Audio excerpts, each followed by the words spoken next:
I drive a delivery truck around the city where I live. I mostly make deliveries to businesses all across town, and in some neighboring cities as well.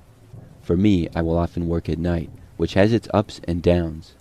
One of the nice things is there's less traffic to deal with generally, but it also led to one of the scariest moments that I've had on the job. It was nighttime, pretty late, and I had a delivery to a local business that had recently closed for the night. I had delivered there before. It was located in a little bit quieter part of town and was located in a sort of strip mall. But by now, all or most of the businesses were closed over there, so it was a large parking lot with just a few vehicles in it. I would typically just park out front and make the delivery to the front door, seeing as they were closed. This time, I parked out front and then stopped. But before I could get out, I saw this guy come walking up to my driver's door. He motioned for me to go around back and said that they needed the delivery in the back of the building this time. I didn't think much of it and just said okay. So I drove my truck forward, turned it around, and then started going to the back of the building. This strip mall parking lot had a narrow road that went from the side of the building around to the back of it. Back there it was much quieter, had some delivery areas, and bordered a woods. With the fact that some of the businesses there would take deliveries around back, I did not think that it was weird, but I had never had to go around back there when I delivered to that company before. I drove around, and when I got to the back area, it was really dark. There was literally nothing and no one other than some dumpsters. But then there was one SUV that was randomly parked there, and it looked like it was running. I thought it was kind of strange, but I didn't really give it that much thought. I wasn't exactly sure where the business was that I was delivering to, so I was trying to focus on that, because I had never been to that spot before. Plus, they did not have signs in the back for what they were. I slowly drove to where I thought it would be. When I was figuring that out, my cell phone rang. It was the same business that I was delivering to. I answered, and a guy asked me why I left. I told him that I was instructed to deliver around back. He told me no, and asked who told me that. This whole situation was now feeling sketchy to me. I backed up my truck to now move back to the front. When I did, I saw the guy walking around who had told me to go around back. He saw me backing up and signaled for me to stop. I yelled at him saying that I was on the phone with them and they were saying to go to the front. The guy then told me no and to hang up. This did not seem right. I drove out of there and back around the building to the front. A guy who I had seen before when I had delivered there came out of the building from the front door and walked over to me. Then I made the delivery as usual. Meanwhile, the other guy was nowhere in sight. As I was doing the delivery, I saw the SUV that I had seen in the back drive out and leave. It made me think that that could have been a setup. The one guy who had talked to me didn't even work at the business. Maybe he and the guys in the SUV wanted to rob me or something. I don't know for sure, but it's a pretty reasonable guess. After that, I didn't see them again. I delivered a few more times to that business, and nothing like that happened. Looking back, I'm really glad that the owner called me when he did. If not, who knows what could have happened.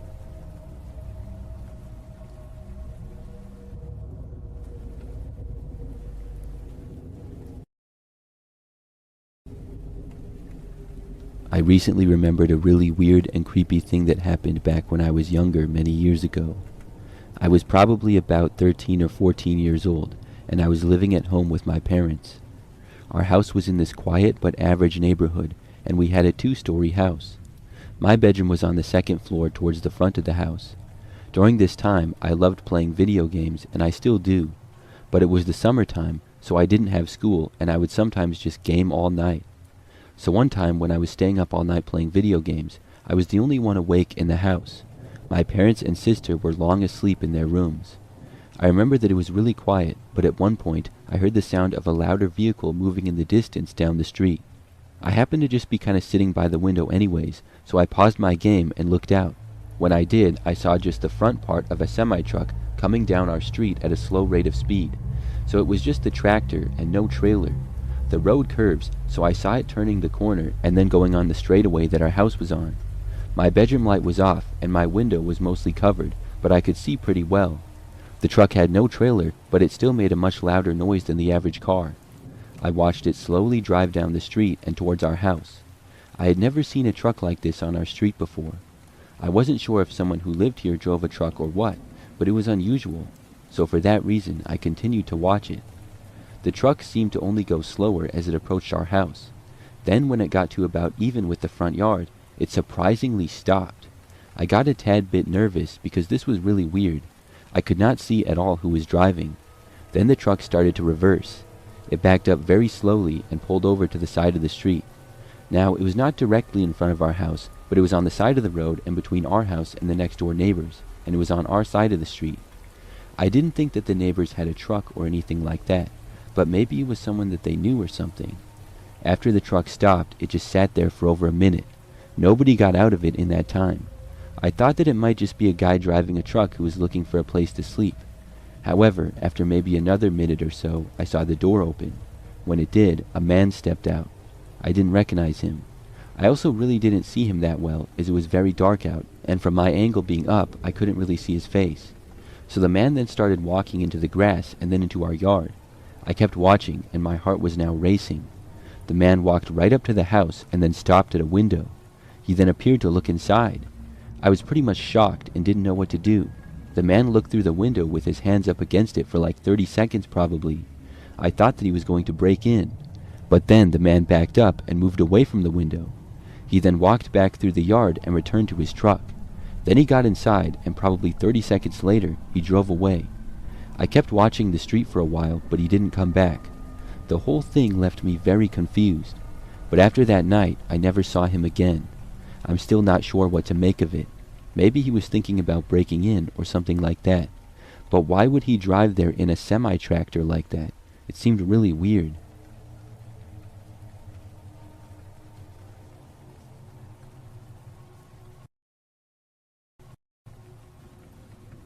I'm a truck driver and drive semis all over the country.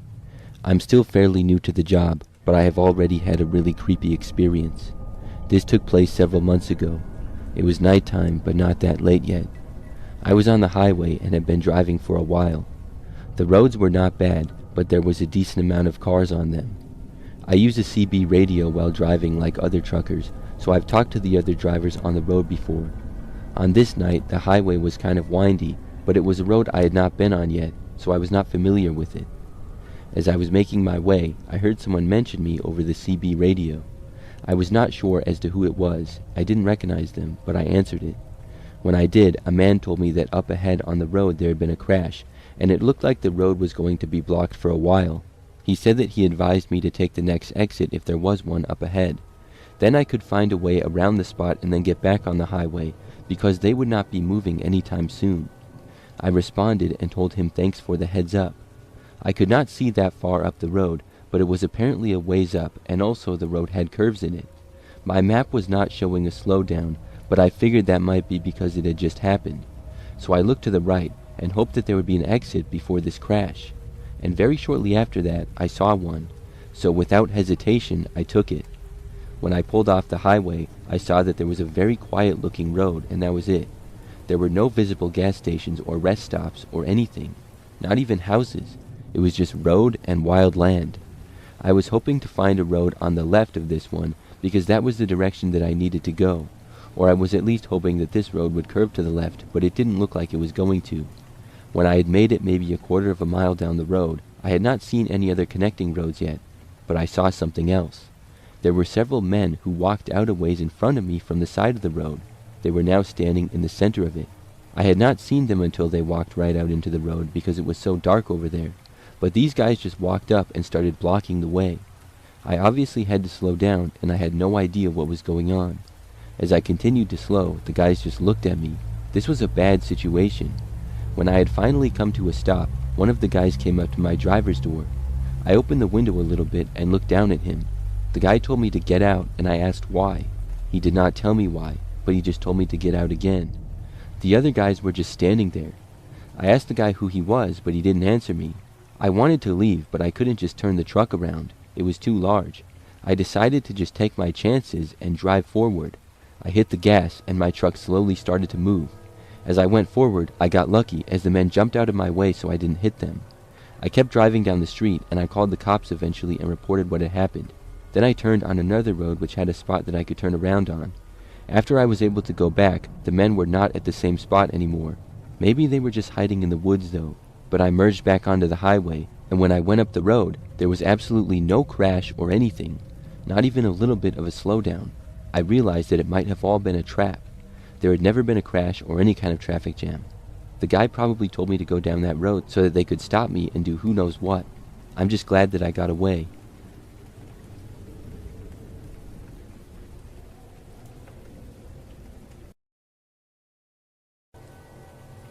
I used to work as an overnight shift tow truck driver. It wasn't anything intense, just sitting in a truck most of the night as the overnight calls for a tow were fairly scarce. When you were a driver on the overnight shift, you could either stay awake the whole time or catch sleep in your vehicle as long as you kept your radio at a high volume to wake you up if a call did come in. Most nights, I'd park near the front gate and nap in the truck. One night was no different as I reclined my seat, set an alarm on my phone, and passed out pretty quickly. At some point in the night, I woke up and I didn't know why. The radio was silent, my phone had no notifications, and everything looked normal.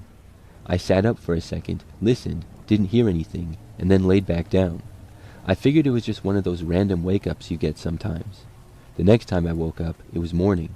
My alarm was going off, and the sky was starting to get light. When I stepped out of the truck, I noticed dirt had been smeared along the side doors. At first, I thought that it was just from the previous day, but then I saw the marks on the windows. They were handprints. There were several handprints along the glass, on the driver's side, passenger side, and even on the back window. They were not my handprints, and I never touched the glass like that, so I stood there trying to make sense of it when one of the day shift guys pulled in. He parked, got out, and looked at me for a second like he was waiting for me to say something. I asked him if he knew what happened to my truck. He hesitated, then asked, "You don't remember?" I told him no. He said he'd come in at around 2:30 in the morning to grab his wedding ring he had left in the office because his wife was angry, and as he drove in, his headlights hit my truck. He thought that I was awake at first because someone was standing right up against the driver's side window. He said the person had both hands on the glass, leaning in like they were trying to see inside. He slowed down, thinking maybe it was me talking to someone, but then the person turned and walked away very fast, heading along the fence line before disappearing into the darkness. What bothered me wasn't just that someone had been that close. It was how long they might have been there, and what would they have done if my coworker's headlights hadn't lit up the lot. After that, I stopped sleeping in my truck. If I needed rest, I stayed inside the small office where the cameras were. At least there, I could see what was outside. I'm usually a good sleeper, so the part where I woke up that night for no reason really has me question if it was for no reason at all. I might have woken up when someone was peering through the back or side windows watching me, and I had no idea.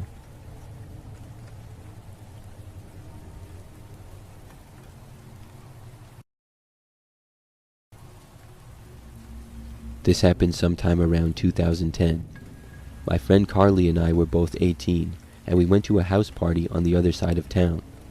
By the time we left, it was around 2 a.m., and we'd both been drinking, but not enough to feel out of control. We decided to walk back to her place instead of calling anyone. It was about an hour's walk, but we decided that the air and the walking would help us sober up. The route was simple, mostly straight along the main road with streetlights the whole way. Even though it was late, we had done the walk before and it wasn't a dangerous part of town. For most of the walk, nothing happened. There weren't many cars out, but every now and then one would pass. When we were maybe 20 minutes from her house, I heard a semi-truck coming up behind us. That wasn't unusual for that road, and it passed us slowly, louder than everything else had been all night. Right after it passed, something changed. It's hard to explain, but one second I felt normal and a little tipsy, and the next I felt completely clear-headed and alert in a way that didn't match the situation. My chest tightened, and I had this strong feeling that we shouldn't be there anymore. I didn't know why I felt like that. The semi-truck had continued down the road past us, and nobody else was around, but I couldn't shake it. I kept looking back down the road, expecting to see something. Carly noticed I got quiet and asked what was wrong. I told her we should get off the main road. Up ahead there was a small side street which wasn't connected in a way where cars could turn on it directly from where we were walking, but there was a break in the sidewalk where we could cut over. I told her that we should head for that side of the street because something didn't feel right. That was when we saw the headlights of that same semi coming towards us. Somewhere ahead it had turned around and was coming back towards us on our side of the road now. It slowed as it got closer, but we had reached the side street and sort of jogged towards it as the semi slowed down. We turned back and saw that it stopped in the middle of the road, and the driver's door was opening as the driver, who was a man, came down to the ground of the street. That's when our jog turned into a sprint, as we made some progress about half a block down the side street, before turning around and checking what the driver was doing.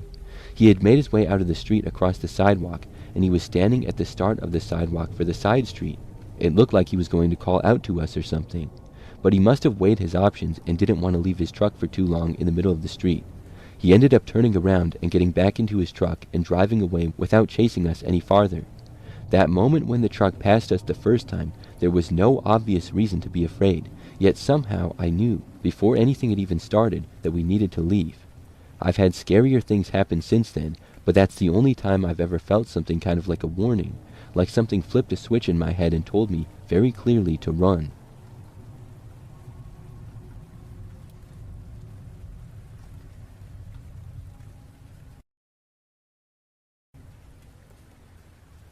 I drive a refrigerated truck and deliver food and meals to different schools. My shift starts at 3 a.m. every day, as I have a lot of stops, and the food needs to be there at a certain time so it can be prepped or heated on time for the kids. One of my routes goes up to a small school on a hill outside of a village.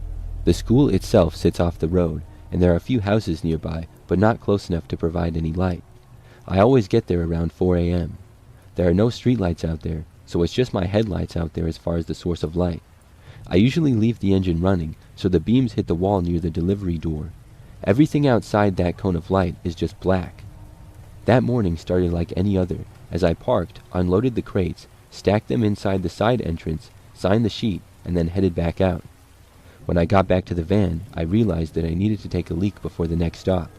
I stepped behind my vehicle near this area of tall grass and went down the mountainside for a while. Out there it's darker than you'd expect, and I was facing downhill while I stood there, looking out over the faint lights of the town miles away. You could see the sky clearly too, so I was watching the sky as I was peeing. As I was wrapping up, I lowered my head back down to my normal sight line. A figure moved across those distant town's lights, in front of me by less than 50 feet, as a head and shoulders had blocked the town's lights briefly. It pretty clearly looked like a head and shoulders, but I wasn't 100% sure, as I was hoping that it was something else. I wouldn't have been able to hear any footsteps or noises of the person walking around because of the truck's engine idling. I finished up quickly and started moving along the side of the truck, wanting to get back inside fast, heading for the driver's door. I didn't want to turn my back to whatever I thought I saw, but I also could barely see a few feet in front of me in that direction. I got in the truck, shut the door, and locked it right away. I shifted into gear and started to pull forward. As I did, I checked the side mirror, and once again saw a human figure near the back of my truck, slightly illuminated by my taillights. It confirmed I didn't imagine it. There was someone out there at 4 a.m. in complete darkness, pitch black, walking there for some reason. They had just passed a little bit in front of me initially, and I'm sure that they could see me clearly with the nose of the truck and the headlights pointed at the wall behind me. For some reason, this person followed me up from the grassy area all the way to the back of my truck, and peeked out at me for whatever reason as I got into my truck. I can't imagine a sane reason for anyone to do that. The holidays are coming up, so I don't have to deliver to that school for a few weeks, but I'm starting to dread every visit I must make there in the future.